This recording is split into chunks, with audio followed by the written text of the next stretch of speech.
Hello, everybody. First of all, thank you for being here. Great to see you. I don't know if you've been to any of my workshops before. Maybe raise a hand or put something in the chat if you have participated before, because I tend to sometimes use the same tool, but explain it from a different angle. Yay, Cornelia has been here before, so great.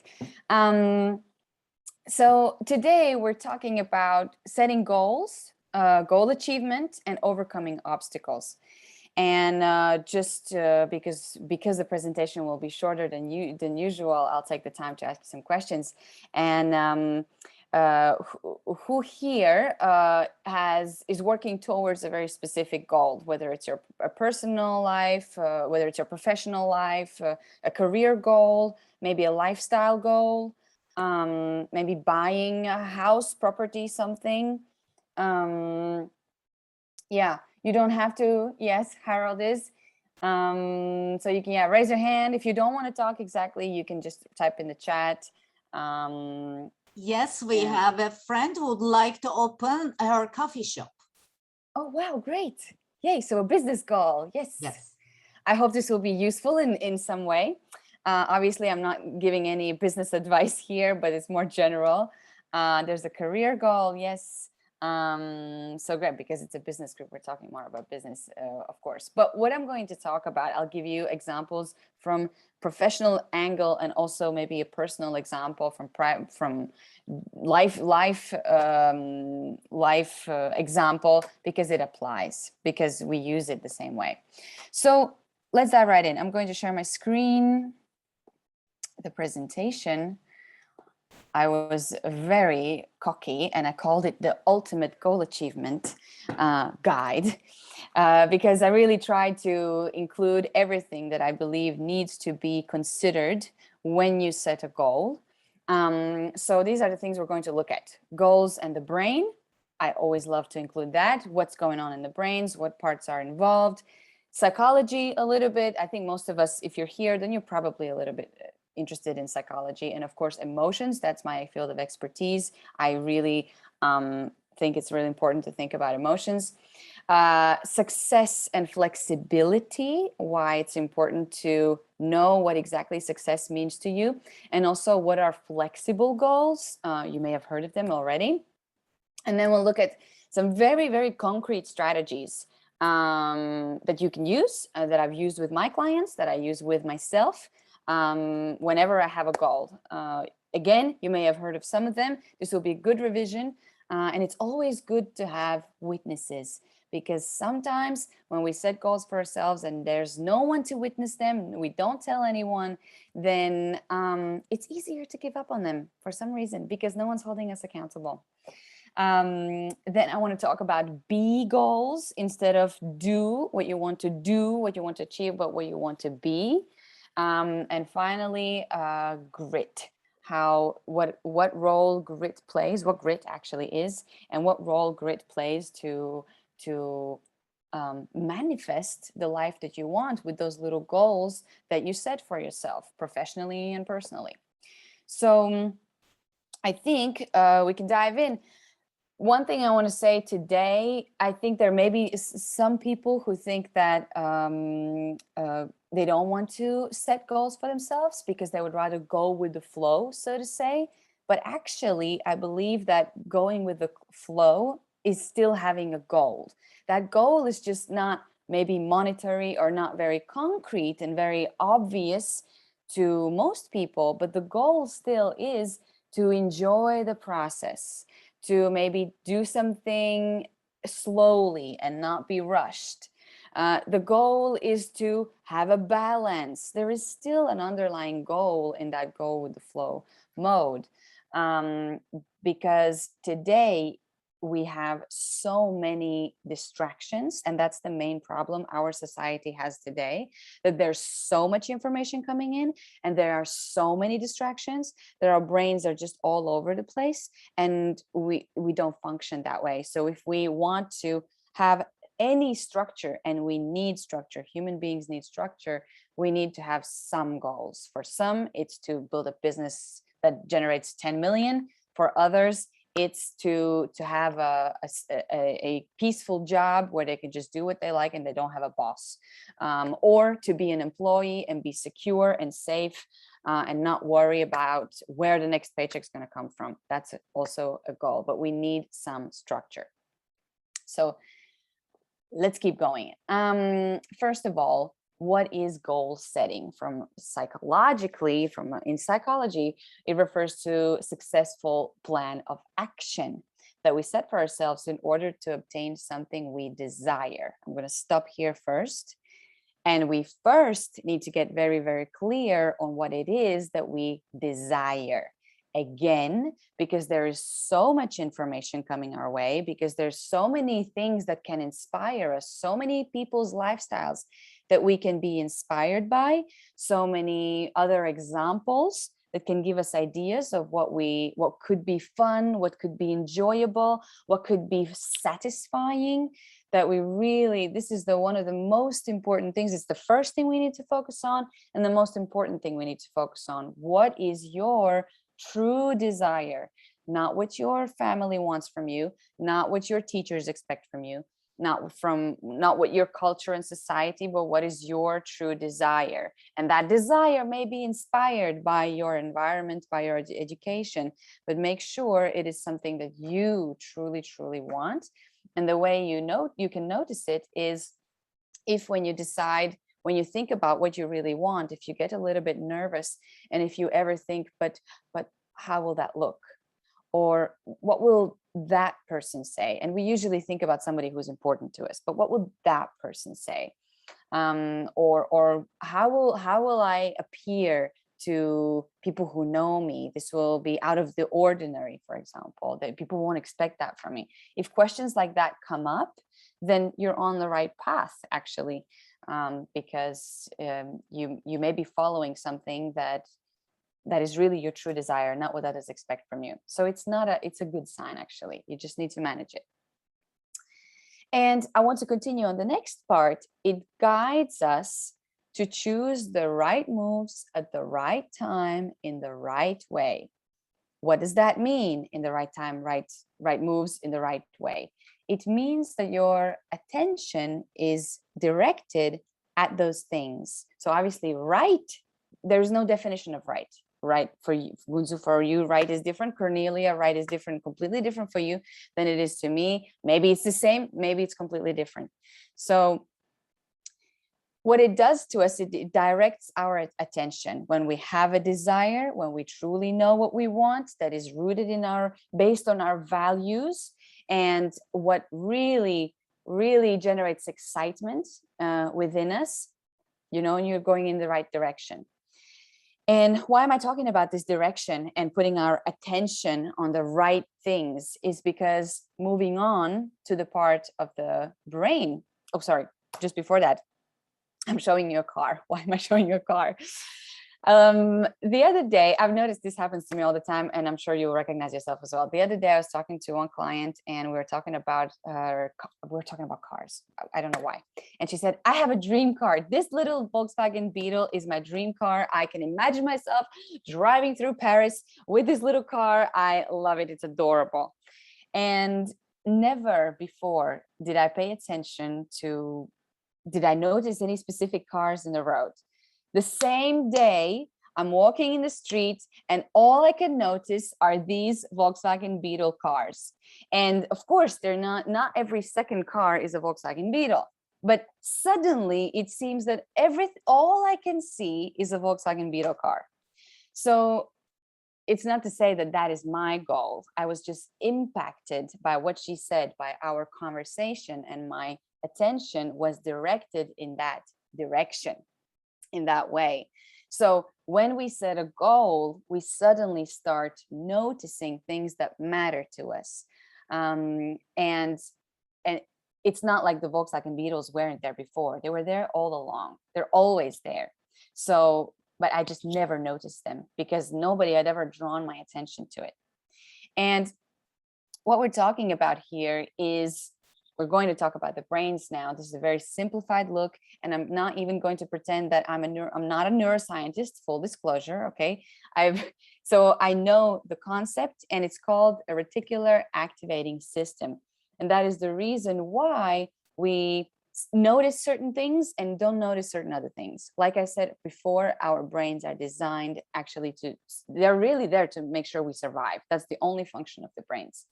And what they're doing constantly is scanning the environment. That's the main job of the brain, and decide if something is dangerous, if something is important, if that's not important, and they don't need to pay attention to it because we're bombarded with information.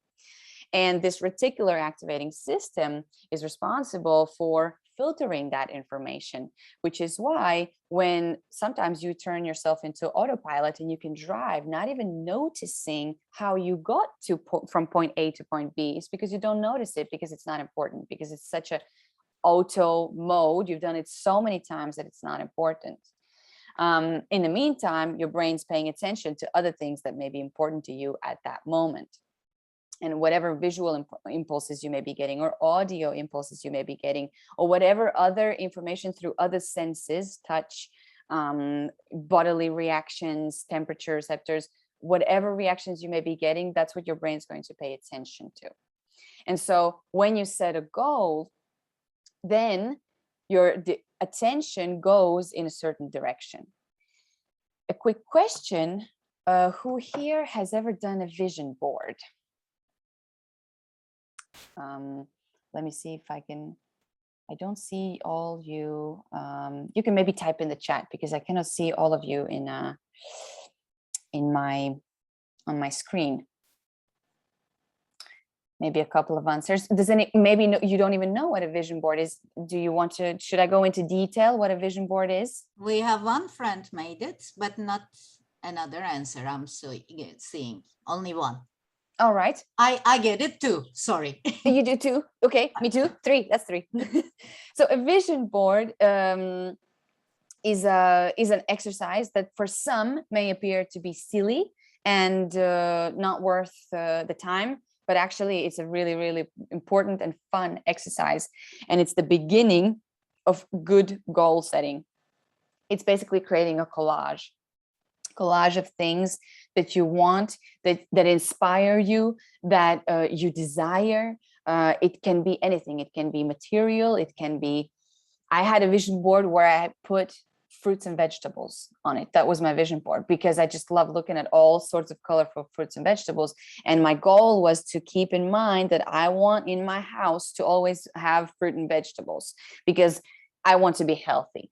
And I don't know, another thing, putting on your vision board a kind of office you would like to work in, or the kind of, just maybe not even an office, you are thinking about what kind of job you would like to have, what you would like to do, and just think about what things, in what environment you would like to work in. Is it outdoors, indoors? Is there a cozy office? Is it a very corporate office?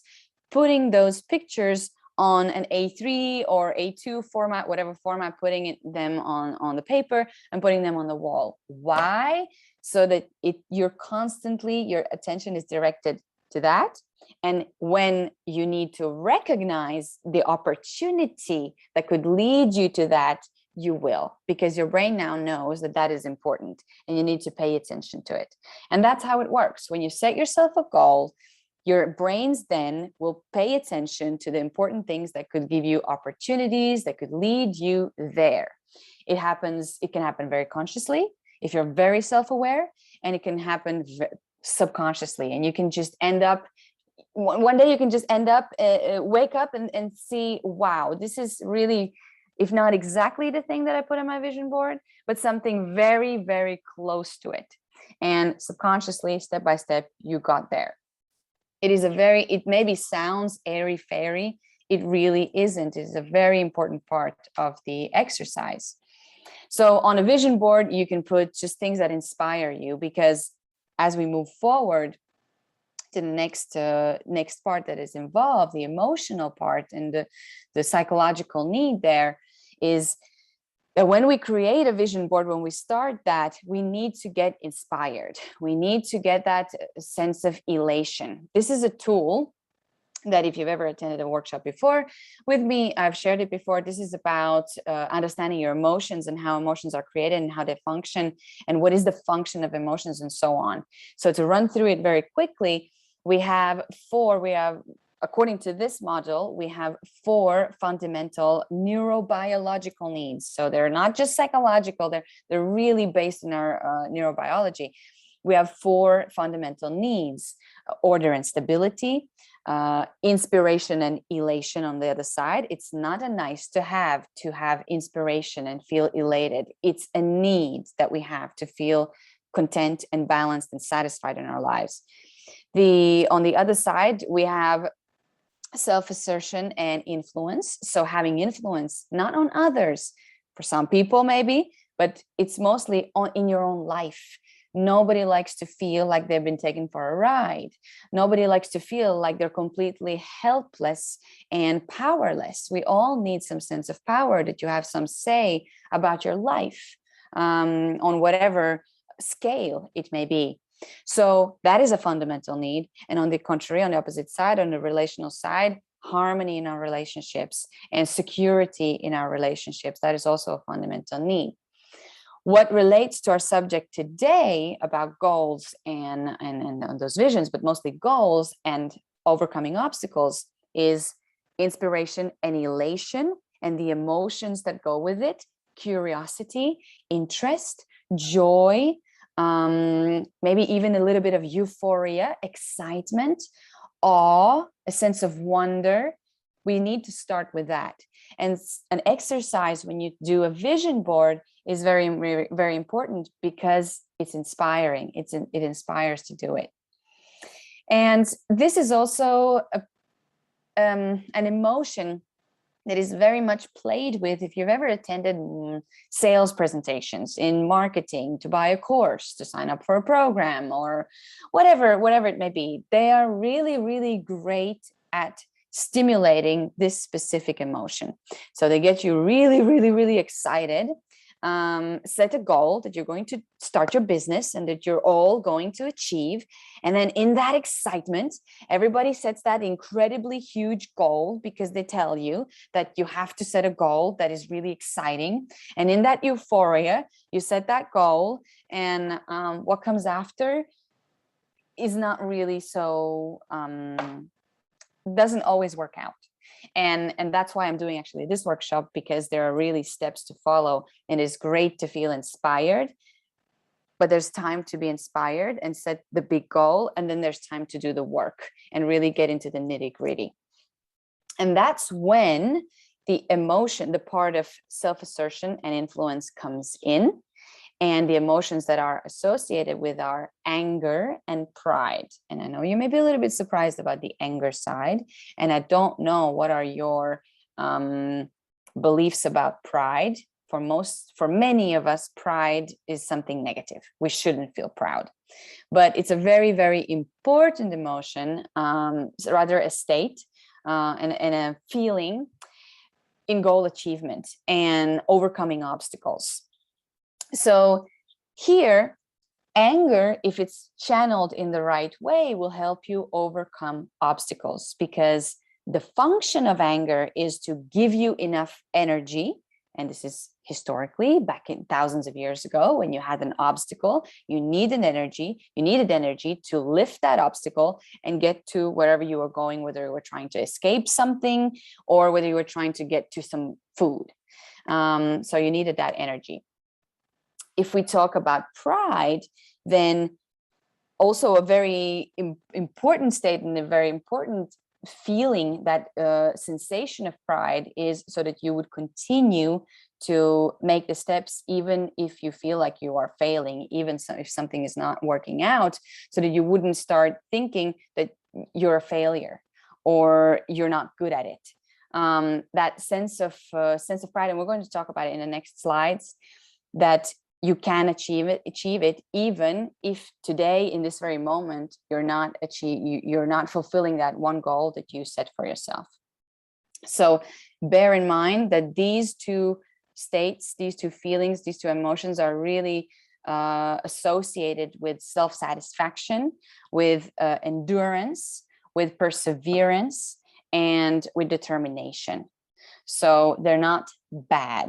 When they're channeled in the right way, they're useful, and we're going to talk about it in the next slides. Here, I wanted to also mention an interesting name that you may want to follow, called Brooke Castillo. If you are interested in coaching, if you've ever followed her, she's very, very good. She's a life coach, but she's also sort of a business coach. She has a fantastic podcast called The Life Coach School by Brooke Castillo. And she explains goal setting very, very well. You may want to listen to a few of her podcasts. Why am I mentioning her? Because when she talks about her goal setting, she says that she likes to set goals that make her feel anxious. And that's how she knows that it's something out of her comfort zone. So personally, I wouldn't want to feel anxious. And as she puts it, sometimes she feels like she wants to throw up. That's how big her goal is. And for her, that means that she's setting something really meaningful and worth achieving. Think about what feeling would you like to get when you set a goal. And that's why I'm talking about these emotions here, because again, because of our beliefs, because of our past experiences, because about what we believe about ourselves, what we're capable of, what we're not capable of, we have different feelings about goal setting. And some of us, when you say the word goal, we may immediately get anxious without even saying what the goal is. So what is the feeling that you are looking for when you set a goal? Are you looking to be a little bit scared? Some people need to feel a bit scared and they like that adrenaline. Are you looking to be really, really excited? Are you looking for a feeling of what else could you possibly feel? Like empowerment, like you feel really, really empowered when you set that goal. What is the emotion that you have when you hear the word goal? So really pay attention to it. It's an exercise of self-awareness. And throughout the goal achievement process, throughout the process going towards achieving your goal, we must be aware of our emotions, because they are the ones who determine whether you will succeed or not. Because you will get stressed out, you will lose your willpower. If you're solely basing your goal on willpower and that first moment of euphoria and excitement of how amazing this will be because somebody pumped you up with energy, you will most likely fail. It's not a bad thing, but you probably want to achieve your goals. So we cannot base them on our first euphoria. And we, sorry, I lost my train of thought. And we cannot rely on our willpower. It will run out. We need to be aware of that. So, are there any questions maybe so far? We don't have on the chats, but you Nothing can. on the chat? Yeah. Okay. That's all right. Maybe I've been clear, or two things. I've been very clear or nothing is clear, but that's okay. Let's keep going. Let's keep going. The next part that I want to talk about, that I already told you before, is we need to be very clear about our definition of success. And here I really want to draw your attention to, instead of saying, for example, in business, I want to make 100,000 euros this year in my business, or I want to generate this and that much in revenue. We need to have a very detailed description of that success. So I want to generate this and that amount of money, and also spend this and that amount of money on marketing, and also spend this and that amount of money on hiring somebody. Because if we only focus on one number only, then we're setting ourselves up for fail. We need to include, how do you want to feel when you achieve that goal? What are the values that you want to respect on the way? What is the overall vision that you're trying to achieve with this goal? Because if you, let's say I want to open a coffee shop, and I want to make, honestly, I have no idea how much coffee shops make in a year, but I'll just say a number, 100,000. You want to make 100,000 a year, random. If you only focus on, I want to make 100,000 and ignore how you also want to feel in that process, you may reach that goal. You may make the 100,000, but you also may be burned out. You also may be in conflict with everybody around yourself. You may also absolutely hate your life at that point because you haven't thought about what does the overall description of success look like. So in what state do you want to be? How much time do you want to sacrifice? Because goals require some sacrifices. How much time are you willing to allocate for that and give to your family? How much time are you ready to, lost the word, how much are you ready to compromise in the process? So be very, very detailed in that description. And especially when we're talking about business, not only focus on the number. And that brings me to my next point. Give yourself a goal range. And this is about the goal flexibility. This is a really, really, maybe you've heard of this. I hope so. If you haven't, it's very important to give yourself a goal range, because again, if you only put one specific number, and very often we have a tendency, especially in business and especially professionally, to overestimate our ability, to overestimate or underestimate the time necessary for it, then we set ourselves up for disappointment and frustration. I'll give you a story for this. I used to work in a company. I was training the management team in language coaching. I'm sorry, I didn't even introduce myself properly in the beginning. I always forget this part. So I'm a language coach and also an emotional intelligence coach. And Gus is laughing. I'm sorry, I'm ruining this recording. So I'm a language coach. That's my first profession. And the second part of it is emotional intelligence coach. And I help people achieve their career goals and stay emotionally healthy and fit. So in the past, I worked in a company with the management team as a language coach. And they were preparing for a Christmas party. They were preparing a massive party for their employees. There were over 200 employees because they had had a tough year. And anyways, at the end of the, usually around Christmas time, there's a corporate party. And the founder of the company, I had heard already before that he wasn't a very happy man. And he was always complaining a lot and always focusing on the negatives and the problems and so on. Well, but this is a Christmas party. You would think that it's a cheerful event and a happy event. So one of my students, my clients said, well, today the founder gave me his speech that he had prepared, because she's a communications, she works in the communications department. She was the director, and he gave her the speech and said, would you mind going through it and see if it's a good speech for the event?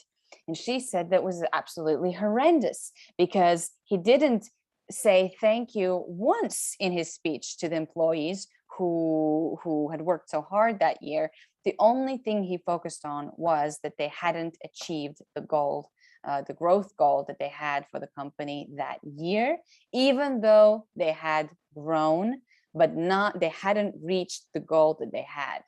And all he could focus on and all the energy that he could give, and it was visible throughout his entire company, that people were not motivated, people were not inspired, and didn't feel valued, because one person can only focus on one thing and one thing only, and there is no goal range. And therefore, this person forgets to say thank you for hard work, forgets that a lower percentage of growth is still growth, and forgets to appreciate it. So, and it feels very disappointed. So this is a really good lesson for all of us, to set a goal range, because more often than not, we don't achieve that one very specific thing, and we simply need to accept it. And not feel like failures when we see on social media somebody saying, I put that number and I reached that goal. Good for them. But in the majority of cases, we don't always reach that one specific thing. It may be very close, and that's still okay. But if we're going to feel disappointed and frustrated with ourselves every time we come close but don't exactly get that, we're preparing ourselves for a lifetime of disappointment. And a few questions you may want to focus on here are, like I said earlier, finding your true desire. What is it that you really, really want in your business, in your professional life, in your work-life balance, in your overall career goal? What is it that you really, really want? You can do an exercise that's really great and helps you connect with your emotions. Think about, if you're, maybe you've heard of this exercise, if you're 85 years old or 90 years old, you're still alive, and you have a big party and everyone is there, you want to say thank you to everyone, and you also want to think about your lifetime, the life that you've had, and how would you want to feel? What kind of achievements would you have like to have at that age? And so many of us, of course, we may go into the usual, yeah, I would have loved to travel the world and so on, but really maybe that, but maybe also have had several careers, or maybe have had I don't know, developed one very important tool for one company. Maybe have had so much freedom in your work, and not necessarily a massive monetary success, whatever it is for you. So really, really think about it. What is it that you really want that would make you feel like proud? That would make you feel proud of yourself, that you've lived a life that's was worth living for you. And how do you know, another question, how do you know that it is what you want, that you really want, as opposed to what you should want? Because again, we need to be very mindful of what it is that our family expects from us. What is it that society, whatever country you live in, what is the society that expects from you? It doesn't mean that you have to go against what others want. You may very well want that same thing. You may very well want a certain job title, a certain position in a company. You may very well want to be regarded as somebody, as a successful businesswoman or a businessman, and that's okay. We don't have to go against what we're expected to do. Just make sure it is also what you really, really, truly want. And how do you know? Again, it gives you a very authentic sense of satisfaction, an authentic sense of excitement, and maybe even peace, a sort of a peace of mind. Other questions: what would happen if you didn't achieve it? What would happen? What would be the consequence? What is at stake? Maybe nothing. And pay attention to your answers, write them out, and think a little bit about what these answers can give you. If you think, what would happen if I didn't achieve it? People would think I'm a failure. People would, somebody would tell me, I told you so. I told you you shouldn't start your own business. I told you you shouldn't change your job in this economy, in this law, in this period that we're going through, because it's too risky. So I'm scared of that. If those kind of things come up, then you know you're very influenced by what others think. So dig deeper. What is it that you truly want, and face that fear. The last thing we need to worry about, and it's kind of sounds cliche, of course, but last thing we need to worry about is what other people will think. There must be a few very important people to you. Rely only on them, and take into consideration their input, but make sure that their input also doesn't come from a fear. And another question you can ask yourself is, what would happen if you did achieve it? What would that look like? What kind of satisfaction would that bring to you? To give you another example that I noticed, I'll share something very personal, that my thinking that I went through about achieving a large financial goal. And my first initial response was, I really want to help my family.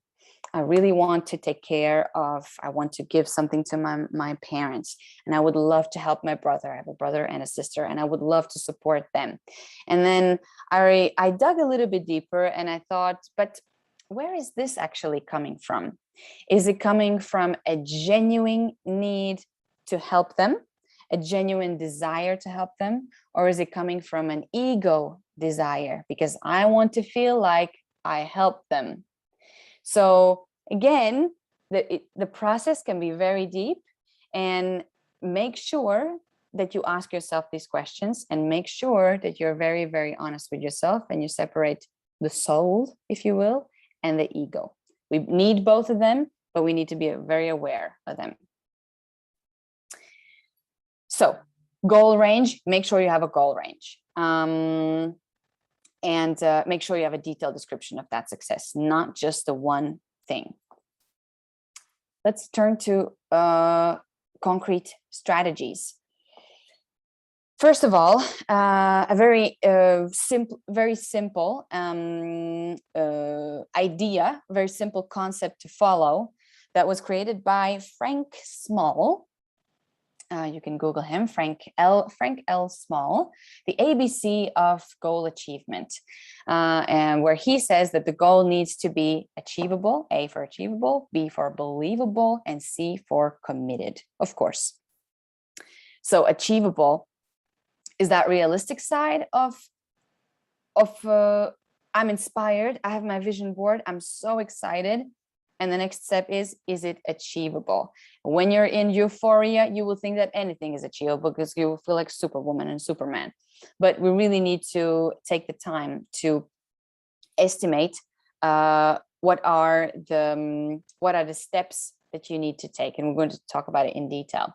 Is it believable? Of course, that's very important to distinguish between, is this something that I'm thinking, oh, I have this dream, but deep down, I actually don't believe it? Or is it really something that you believe you will achieve? And I can tell you one thing: when you set yourself an important goal that will require yourself to go out of comfort zone, you will have doubt. Expect that.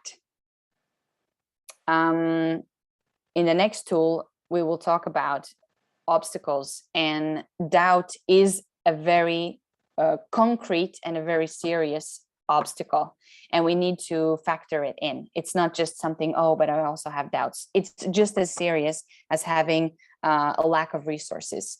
Doubt is just as serious to consider as an obstacle, potential obstacle. And of course, are you committed? And for the commitment, we have different strategies. For some people, silent commitment works better. You set yourself a goal and don't tell anyone what you're going to do, because maybe you have too much negative input and too much pessimistic input around you. So be aware of that. Or you may be someone who needs accountability. That's my case. I need accountability. So I tend to announce my goals out loud so that I can't back out anymore. And I've also announced my goals out loud publicly, not just to my family or friends, but I'll say them publicly so that the potential for embarrassment would be bigger if I didn't achieve it. And that holds me accountable. That works personally for myself. It doesn't work for everyone. Again, self-awareness is key here. What works for you? Accountability is obviously huge in goal achievement. So if you don't want to announce it to the whole world, who is that person who will hold you accountable? Do you have one friend? Is one of your parents or your spouse that person who will push you and nudge you when you feel like giving up, or when that self-doubt creeps in? Very, very important for your commitment.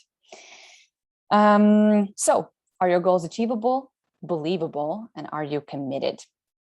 You may have also heard of SMART goals. I'm not going to mention them here because I think this is such a standard strategy, standard concept, SMART goal, that I think most of us know it. If you don't know it, Google SMART goals, and you will find a way to set SMART goals. They're used very much a lot in business.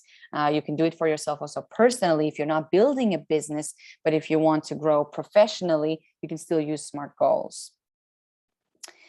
I want to talk about something different. I want to talk about B goals.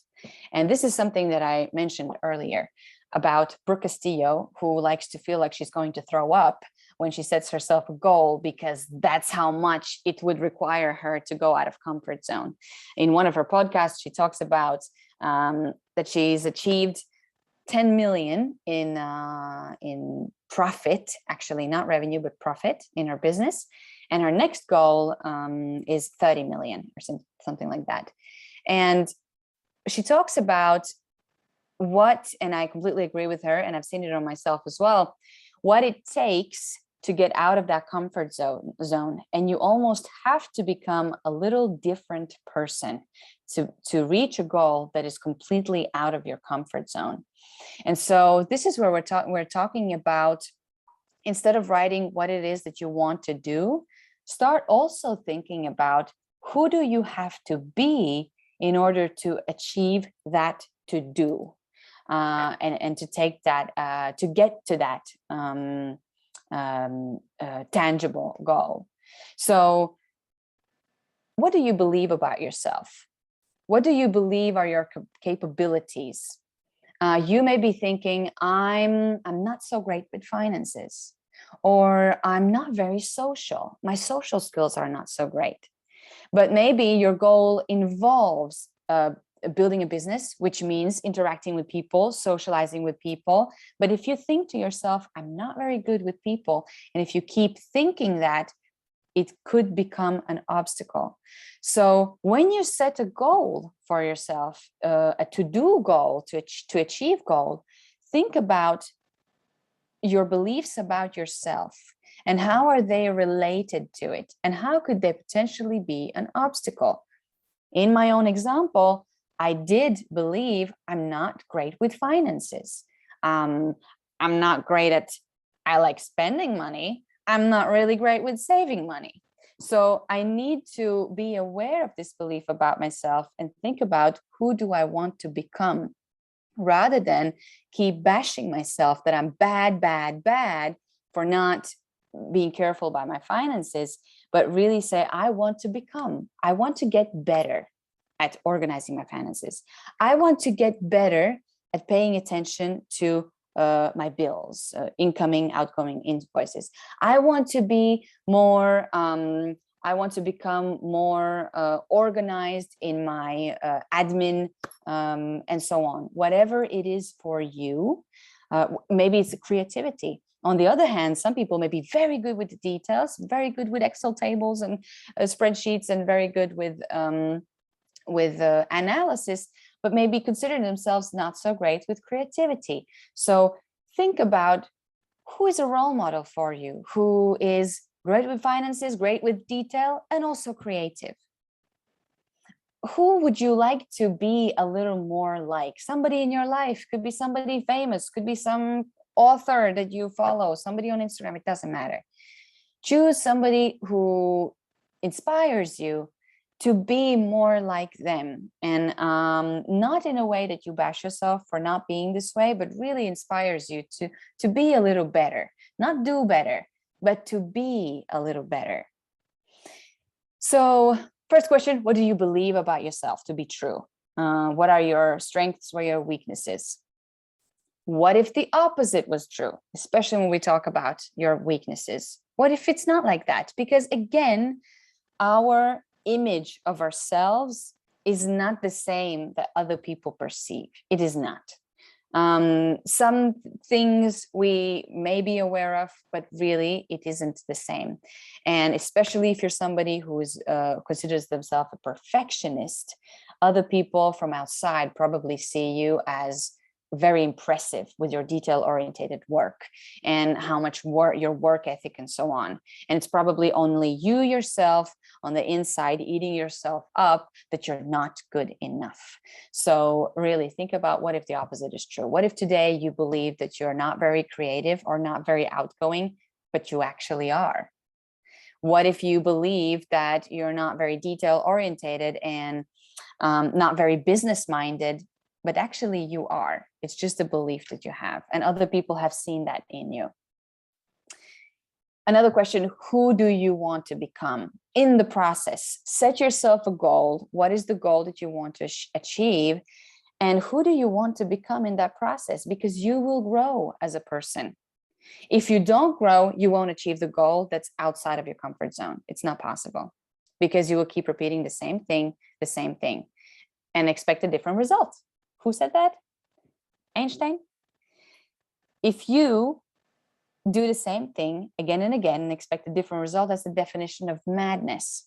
And if you do different things, you can only grow, because it creates new pathways in your brains and new habits and so on. So when you set yourself goals outside of your comfort zone, automatically it requires your own growth. So who do you want to become in the process? Think about who has already achieved it, that what you want, and what similarities do you have with that person, and what differences, and what would you like to learn from them? But also pay attention to the similarities, to really fight with that self-image idea that you might have that's negative about yourself. And of course, like I said before, what qualities in them do you admire that you would like to adopt in yourself? If you really believe that you don't have them, what would you like to adopt? I'll tell you quite honestly, for many, many years, I had one thing in my mind. I didn't think that I am able to sustain good professional relationships. I felt guilty for maybe not keeping in touch with people as often as I would like to. And I really thought to myself, I really want to become a person who has good professional relationships. And I had this idea that means that I have to constantly keep in touch with people to maintain those relationships.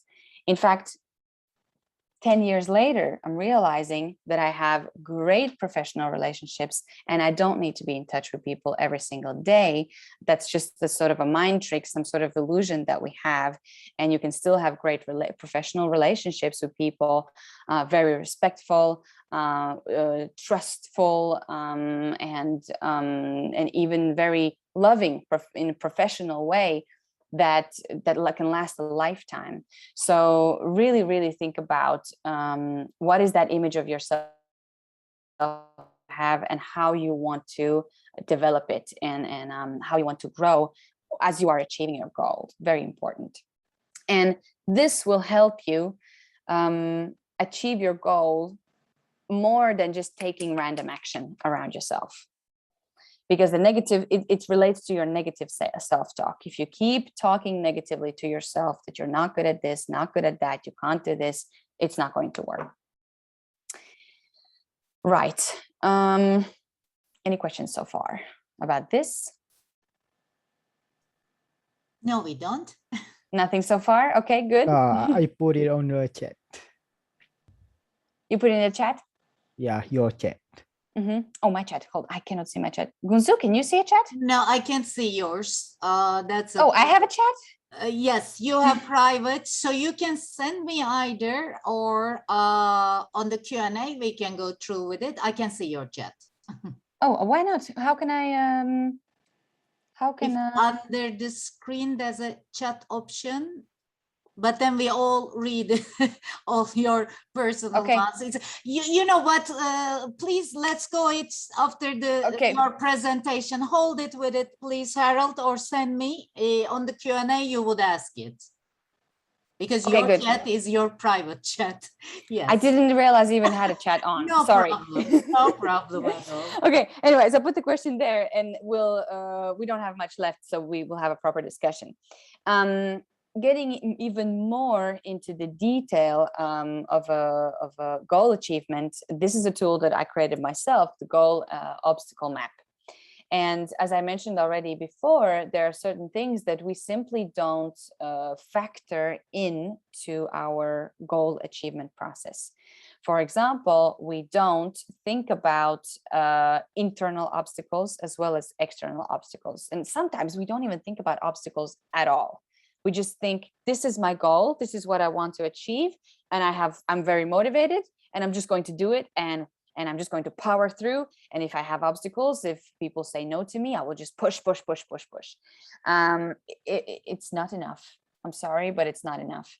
We really need to be mindful of our internal obstacles, self-doubt, negative self-talk.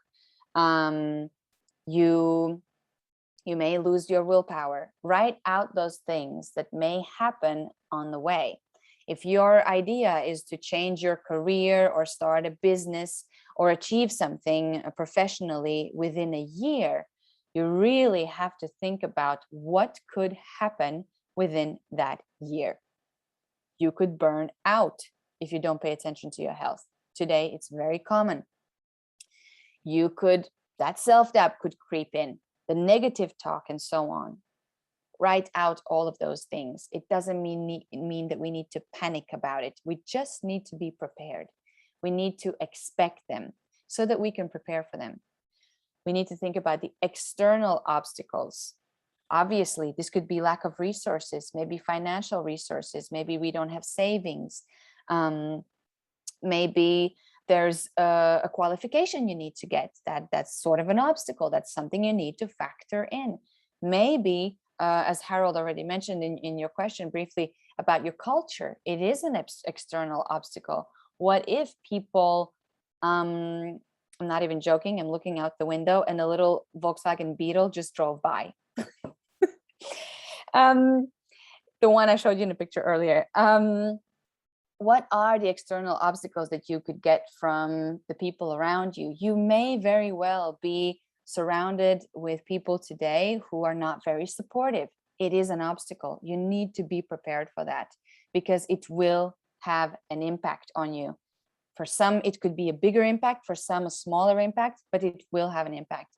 And if you are aware of them, if you prepare, if you expect these things, you can find solutions in advance so that when they happen, if they happen, you know what to do. You don't lose energy, you don't panic, and you don't lose time. And you can just say, I have a plan.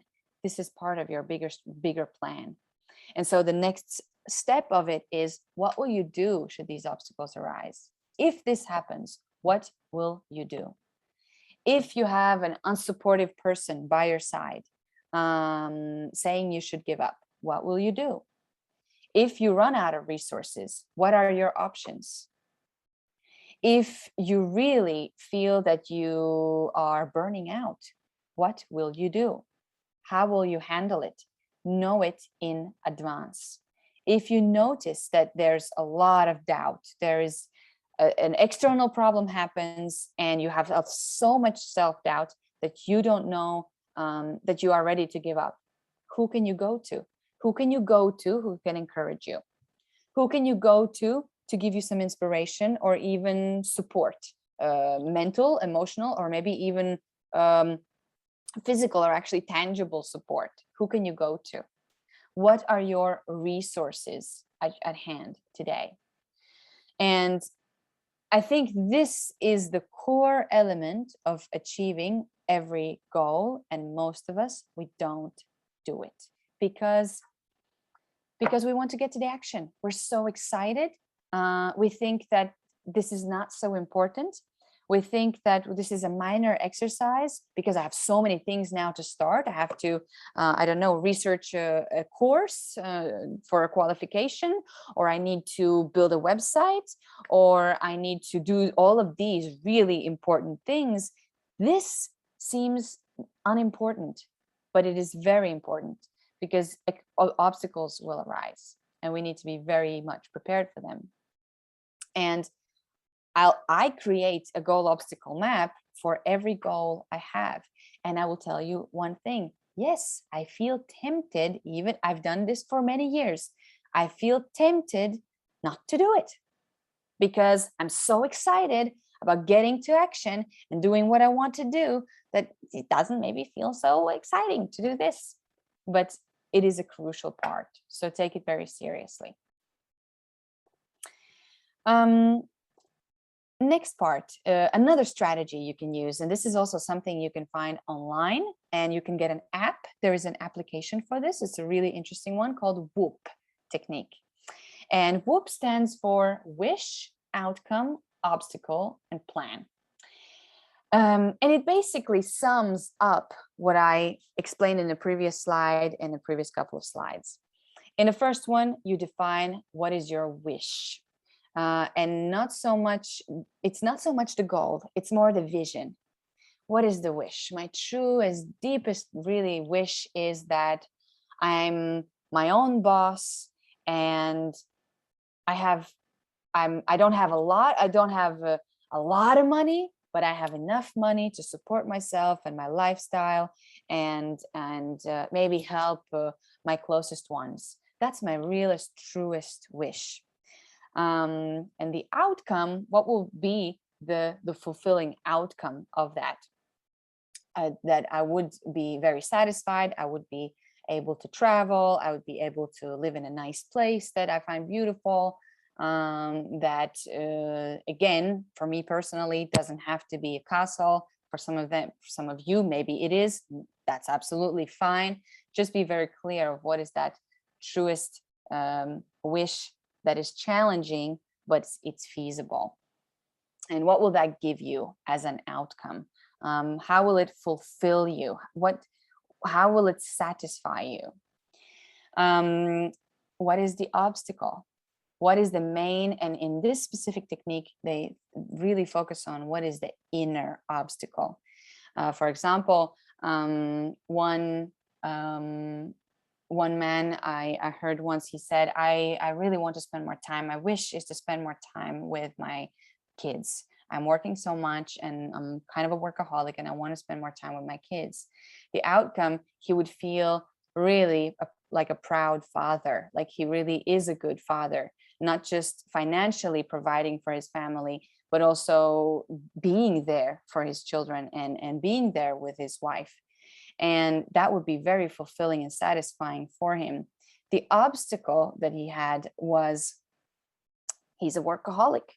He thinks he will usually get thoughts that he needs to work to be able to satisfy the financial needs.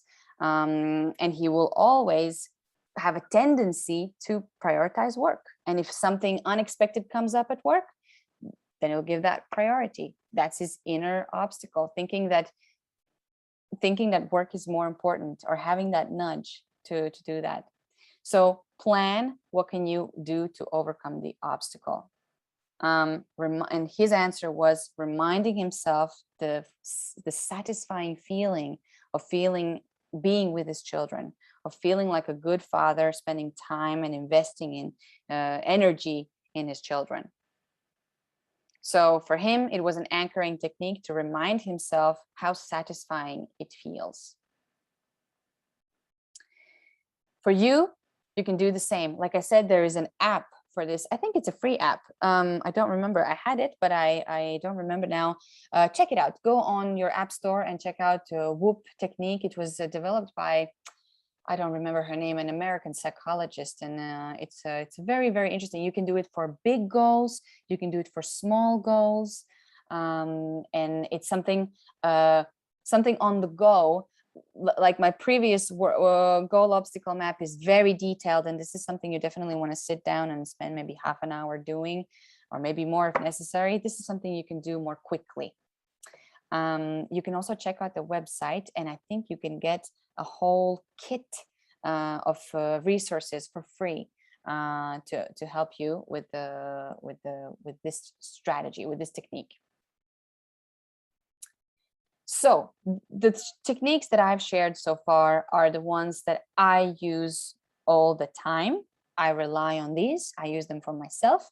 I use them with my clients, always with success, for different kinds of goals, personal lifestyle goals, for business goals. What it requires from you is just to take them seriously and not ignore them. and practice them regularly. When you have a goal, start with something small. If your goal today isn't to change your career or start a business, start with something smaller, a lifestyle goal that you have, and see how it works out for you, and then build up and build that habit. I want to talk about grit now. I have a really woman here, very satisfied woman here in this picture, and I do want to talk about grit. And we talked about pride earlier, and I already mentioned it. And I wanted to know, what is your association with the word pride? Again, culturally, it could cause different reactions. For example, in France, where I used to work, and I still sort of work there, word pride has such a negative connotation that people would use it as almost a swear word, as an offense, because you're not allowed to feel proud. It's bad to feel proud. It's bad to boast, and so on. And really, we are very confused, because there are two types of pride. One is hubristic pride, where I think I'm the best because I was born, and that's just that. I don't have to do anything because I'm the best. And there's a really big difference between knowing that you're a valuable human being and that you deserve respect, and that you're capable and you're able, and you are just as worthy of good things coming in your life as anybody else, and thinking you are an absolute rock star no matter what you do. Authentic pride is very much with that inner sense of satisfaction. And when you have that inner sense of satisfaction, you don't need to boast. The paradoxical thing is that people who are the rock stars and who think that they are amazing just because they were born, and they deserve everything just because they authorize themselves to demand from others, is because maybe there's actually, not maybe, it is because actually on the inside they are lacking something. They are lacking a sense of self-worth and self-esteem. Authentic pride is a different thing. When you are authentically proud of yourself and your achievements, you're able to recognize that something took an effort, something was challenging. You had maybe self-doubt, you were afraid, but you did it. You really made an effort, you pushed yourself out of your comfort zone, and you did it. And it's more a sense of deeper satisfaction, contentment, rather than boastfulness.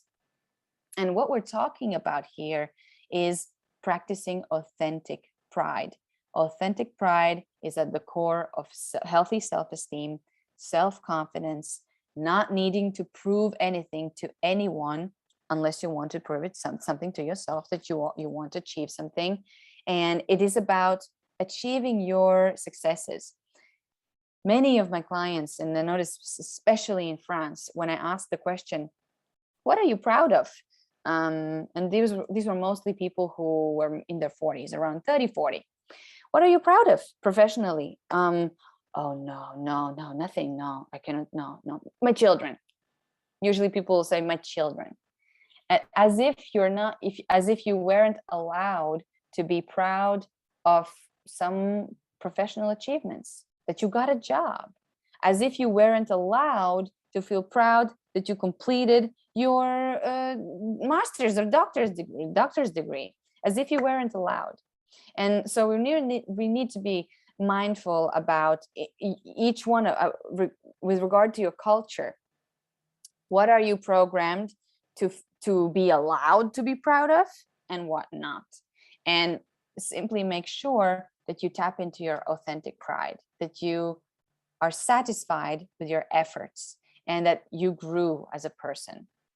And authentic pride doesn't mean putting down other people and saying that you are better than others. It's just recognizing your own worth, your own effort, your own ability. And why do you need this? And now we get to the point of grit. Grit is your ability to maintain goal achievement over a long period of time. I'm not talking about 1 year. I'm talking about minimum 5 years, 10 years, consistently moving forward. Even when you fall back sometimes, you keep moving forward. Without authentic pride, it won't be possible, because you will fall into self-blame, feeling like you don't deserve it, like you're not special, like, I don't know, whatever is success. Success is only for special people. You will start looking for reasons why it's not possible for you, because I wasn't born in the right family, because we don't have a good financial situation, blah, literally blah, blah, blah. It's a lot of blah, blah, blah in your brain. There's one side of your brain that constantly goes blah, blah, blah, and you need to be aware of it. And if you don't practice gratitude for your own efforts and appreciation for yourself, then grit is not possible, and maintaining consistent efforts through over years and years and years and years will be extremely difficult. It is possible, it's not impossible, but it will be extremely difficult. It will be easier if you simply allow yourself to say, you know what, I did a good job.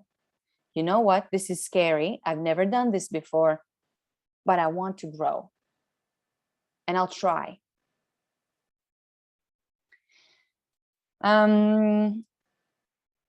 So